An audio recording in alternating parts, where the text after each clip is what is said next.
Hello guys, welcome to world wrestling news. तो भाई आज की मंडे नाइट रॉ के अंदर बहुत से मैचेस ऑफिशियल हो चुके हैं मनी द बैंक के लिए। और आज की जो मंडे नाइट रॉ की एंडिंग है वो बहुत अच्छी तरीके से डब्ल्यूडब्ल्यूई ने की है, जो कि हम वीडियो के एंड में बात करेंगे। तो चलते हैं मंडे नाइट रॉ के रिव्यू की तरफ। आज के मंडे नाइट रॉ की जो स्टार्टिंग होती है वो करते हैं Seth Rollins, Bron Breakker, Bron Street और पॉल हेमन के साथ स्टार्टिंग होती है मंडे नाइट रॉ की, जो कि पॉल हेमन शुरू में बहुत तारीफ कर रहे होते हैं ब्रॉन बेकर की, ब्रॉन्सन रीड की, कि ब्रॉन बेकर तो फ्यूचर मेन इवेंटर है रेसलमेनिया का। और ब्रॉन्सन रीड की तारीफ करते हैं पॉल हेमन के, बोलते हैं भाई सारे रोस्टर के बंदे इससे डरते हैं ब्रॉन्सन रीड से। और पॉल हेमन सेथ रॉलिन्स को बोलते हैं कि भाई ये फ्यूचर है डब्ल्यूडब्ल्यूई का। और फिर सेथ रॉलिन्स थोड़ी बातचीत करते हैं और वो बोलते हैं कि भाई सेथ रॉलिन्स ने कहा कि भाई मुझे पावर चाहिए था, तो मैंने सोचा कि मुझे पावर किस तरीके से मिल सकती है, तो मैंने सोचा कि मुझे मनी इन द बैंक चाहिए ताकि मेरे हाथ में मेरी अपॉर्चुनिटी हो, जब मैं चाहूँ मैं इस सिस्टम को कंट्रोल कर लूँ, मकसद मैं टाइटल विन कर लूँ। तो भाई आज की मनी नाइट रॉ की स्टार्टिंग इस तरीके से हुई थी, जो कि सही प्रोमो थे, ज्यादा मुझे कोई इतने खास नहीं लगे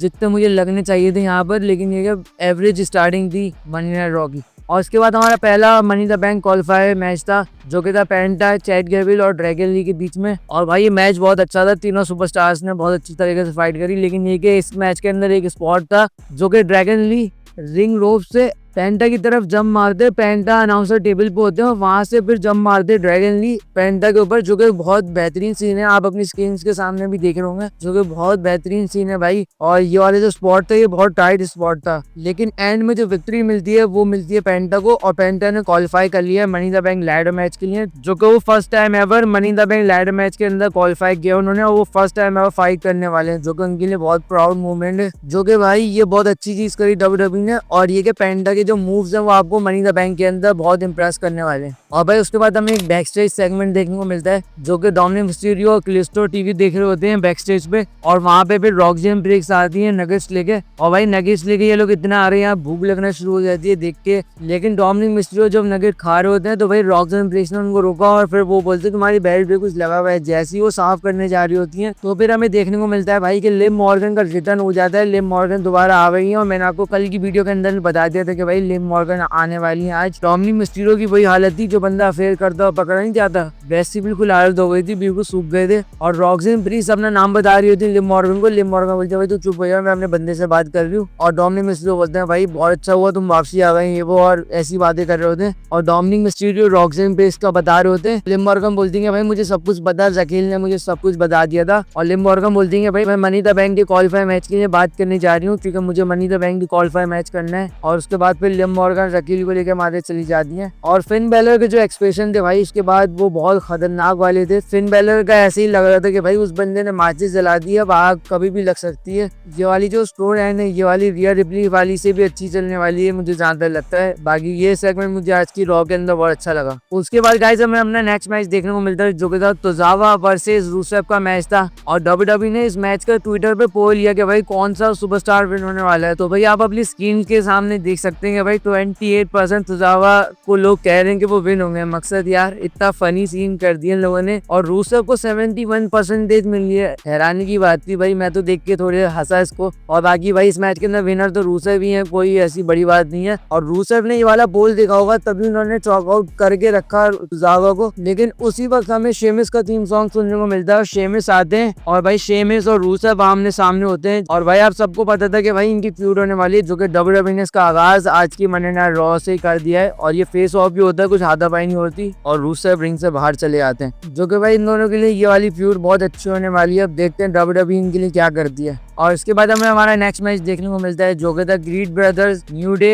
वर्सेस वॉर राइडर का मैच था रॉ टैग टीम चैंपियनशिप्स के लिए। जो कि भाई ये मैच के अंदर मुझे इतना इंटरेस्ट था नहीं, अगर आपका हो तो मैं नेक्स्ट टाइम आपके लिए रिव्यू कर दूंगा, लेकिन ये कि अभी तो मैं नहीं करना चाह रहा। तो ये है कि बाकी इस मैच के अंदर न्यू डे ने विक्ट्री हासिल कर ली है। और भाई उसके बाद हमें एक सेगमेंट देखने को मिलता है, जो कि जे ऊसो आते रिंग के अंदर और भाई क्राउड ने उनको बहुत अच्छी तरीके से वेलकम किया। और जे ऊसो आते रिंग के अंदर और उसके बाद फिर हमें गुंथर देखने को मिलते हैं वहाँ पे। और गुंथर और जे ऊसो का एक प्रोमो हमें देखने को मिला और गुंथर ने जे ऊसो को कुछ क्वालिटीज बताई कि भाई एक चैंपियन को क्या क्या करना चाहिए। हर बंदे की तू हेल्प करने चले आता है, जो भी तेरे लिए हेल्प मांगने आता है तो उसके लिए हेल्प करने चले जाता है। और गुंथर ने कहा कि भाई ये इंसानियत के लिए तो अच्छा है, लेकिन ये कि एज अ चैंपियन के लिए बहुत बुरी चीज है ये। लेकिन गुंथर ने कहा कि भाई जो टाइटल की जिम्मेदारी है इससे मैं तुझे आजाद करने वाला हूँ और मैं तुझे चॉक आउट करूंगा और मैं विन कर जाऊंगा अपनी टाइटल, और मैं अपनी टाइटल को दोबारा अपने चेस्ट पे लाऊंगा। और उसके बाद जे उसो बोलते हैं भाई जो भी तेरे को ज्ञान देना था तूने कर लिया ना, अब हो गया ना। और उसके बाद जे उसो ने एंड में ये कहा कि भाई मैं तुझे दोबारा टैप आउट करवाऊंगा, सेकंड टाइम टैप आउट करवाऊंगा,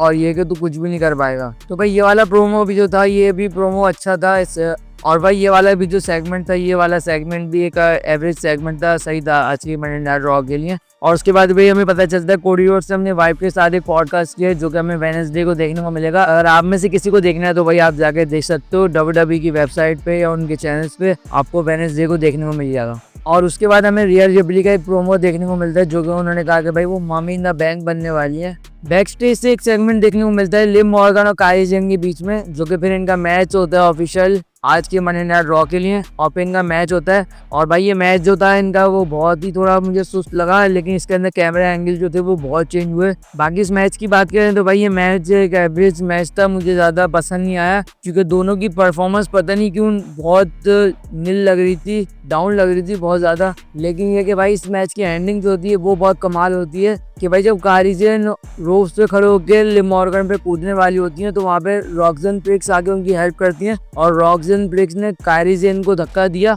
जो कि फिर रकी रॉड्रिगेज रॉक्सन प्रिक्स के पास आती हैं और वो बोलती हैं कि भाई तेरी जरूरत क्या थी यहाँ पे आने की, और जिसकी वजह से लिव मॉर्गन थोड़ा डिस्ट्रैक्ट हुई और फिर काइली जेन ने उन्हें रोल अप करके इस मैच में विक्ट्री हासिल कर ली है। जिसके बाद भाई लिव मॉर्गन का दिमाग खराब हो गया था, और ये कि रॉक्सन प्रिक्स बिल्कुल मासूमाना चेहरा बना के वहाँ खड़ी हो जाती है और बोलती है मैंने क्या किया भाई। और उसके बाद फिर हमें बैक स्टेज सेगमेंट देखने को मिलता है जजमेंट डे का, जहाँ पे सारे जजमेंट डे के मेंबर जमा होते हैं। और भाई माइक की खराबी की वजह से थोड़ी आवाज समझ में नहीं आई थी, लेकिन ये कि एंड में जो माइक सही होता है उसकी आवाज समझ में आता है कि भाई लिव मॉर्गन ने कहा कि भाई रकी रॉड्रिगेज तुम्हारी गलती है, तुम्हें थोड़ा हैंडल करना चाहिए था इस सिचुएशन को। और ये कि फिर वहाँ पे रॉक्सन प्रिक्स थोड़ा मुस्कुरा रही होती है और ये कि फिन बैलर भी मुस्कुरा रहे होते हैं। मैं भी यही कहना चाहता हूँ कि भाई रॉक्सन प्रिक्स की गलती नहीं थी यहाँ पे रकी रॉड्रिगेज की गलती है। अगर वो थोड़ा पेशेंस रख लेती तो ये कि लिव मॉर्गन शायद वहाँ पे जीत सकती थी। और अब लग ये रहा है कि भाई रकी रॉड्रिगेज के जो बुरे दिन है वो आने वाले हैं, क्योंकि फिन बैलर सारा कचरा साफ करने वाले हैं जजमेंट डे के अंदर से। और ये जो जजमेंट डे की स्टोरी लाइन चल रही है भाई ये बहुत कमाल की चल रही है, और ये कि इसमें बहुत मजा आने वाला है आने वाले दिनों के अंदर। और उसके बाद लारा वेल्किरिया वर्सेस बेकी लिंच का मैच भाई ऑफिशियल हो चुका है मनी इन द बैंक के लिए, इंटरकॉन्टिनेंटल चैंपियनशिप के लिए मैच होने वाला है। और उसके बाद फिर ये दोनों आती है रिंग के अंदर, और उसके बाद ये दोनों एक दूसरे को रोस्ट कर रही होती हैं। और बेकी लिंच ने लारा वेल्किरिया को कहा कि भाई अगर अब मैं हार गई तो मैं अब तुमसे कभी भी मैच नहीं मांगूंगी कोई भी टाइटल के लिए। और बेकी लिंच ने कहा कि अगर मैं जीत गई तो तुम्हें मेरा हैंड रेस करना पड़ेगा।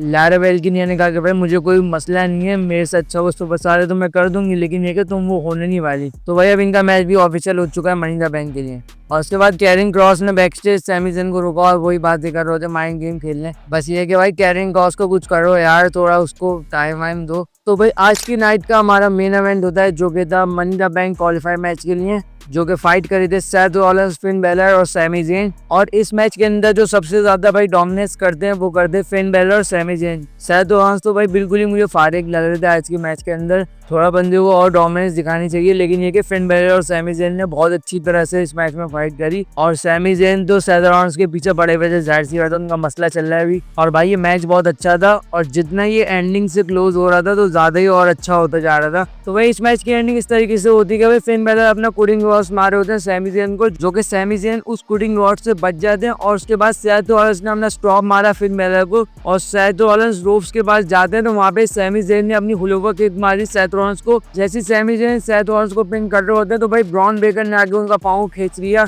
जो कि भाई मुझे लग रहा था अगर वो नहीं खींचते तो भाई सेथ रॉलिंस यहाँ पे हार चुके थे और सैमी ज़ेन पक्का यहाँ पे जीतने वाले थे। लेकिन ये कि सैमी ज़ेन की सपोर्ट करने यहाँ पे जे ऊसो आते हैं, जो कि मुझे लग रहा था सीएम पंक आएंगे, लेकिन जे ऊसो आता है और जे ऊसो ने आके यहाँ पे ब्रॉन बेकर और ब्रॉन्सन रीड दोनों को मारा। सुपर किक पे सुपर किक मारे जा रहे थे जे ऊसो, लेकिन एंड में सेथ रॉलिंस ने तो डिस्ट्रैक्ट किया, उसकी वजह से ब्रॉन बेकर ने स्पीयर मारा जे ऊसो को। और उसके बाद हमें देखने को मिलता है कि भाई पीछे से डोमिनिक मिस्टीरियो आते हैं और वो चेयर देते हैं फिन बैलर को, लेकिन वो चेयर उल्टी पड़ जाती है क्योंकि सेथ रॉलिंस ने फिन बैलर को उसी के ऊपर स्टॉप मार दिया चेयर के ऊपर, और फिर पिन करते हैं फिन बैलर को। और सेथ रॉलिंस क्वालिफाई कर चुके हैं money in the bank ladder match के लिए, जो कि भाई मैंने आपको कल कल की वीडियो के अंदर बताया था, अगर सेथ रॉलिंस विन होते हैं आज के मैच के अंदर तो फिर क्या सिनेरियो बनने वाले मनी द बैंक के अंदर। आप पिछली वीडियो जाके जरूर देख लेगा, उसके अंदर मैंने डिटेल से समझाया हुआ सारा। बाकी फिर सेथ रॉलिंस बोलते हैं भाई इन दोनों को रिंग के अंदर लाओ। जैसी वो ये बोलते हैं तो भाई सीएम पंक का थीम सॉन्ग प्ले होता है, तो Bron Breakker Bronson Reed entrance की तरफ जा रहे होते हैं, लेकिन सीएम पंक पीछे से आगे सेथ रॉलिंस को जीटीएस मार देते हैं और जैसी ब्रॉन्सन रीड और ब्रॉन बेकर आते हैं रिंग के अंदर तो सीएम पंक वहां से भाग जाते हैं। तो भाई ये आज की मंडे नाइट रॉ थी, जो कि भाई एक अच्छी मंडे नाइट रॉ थी, जो कि भाई कुछ हफ्तों से मंडे नाइट रॉ अच्छी भी है बुरी भी है, लेकिन ये वाला शो अच्छा था, एवरेज शो था और बहुत सी स्टोरी है आज की मंडे नाइट रॉ से स्टार्टिंग कर दिए। और कमेंट सेक्शन के अंदर जरूर बताएगा कि भाई आपको कैसी लगती है आज की मंडे नाइट रॉ। तो बाकी अब आपसे मिलते हैं नेक्स्ट वीडियो के अंदर, तब तक अपना ख्याल रखिएगा, टेक केयर, बाय।